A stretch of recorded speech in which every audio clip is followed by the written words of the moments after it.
که په چا باندې هر قسم درد وي یا تکلیف وي د هغې دپاره قیمتي وظیفه هغه دغه ده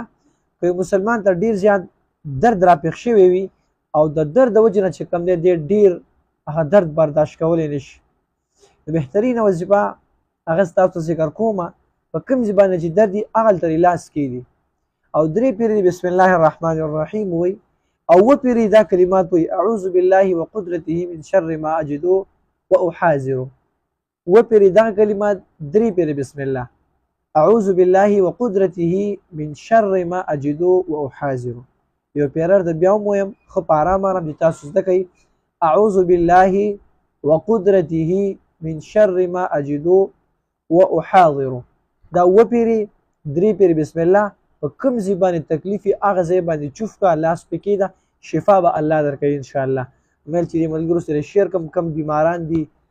درد وي تکلیف وي الله ټول مسلمانان د درد تکلیف د پریشانو لرې کړي څومره بیماران په هسپتالونو کې وي الله دې ټول له شفای کامله جله مستمره ورکړي او الله رب عزت دې تاسو ټول خوشحاله کړي السلام علیکم ورحمة الله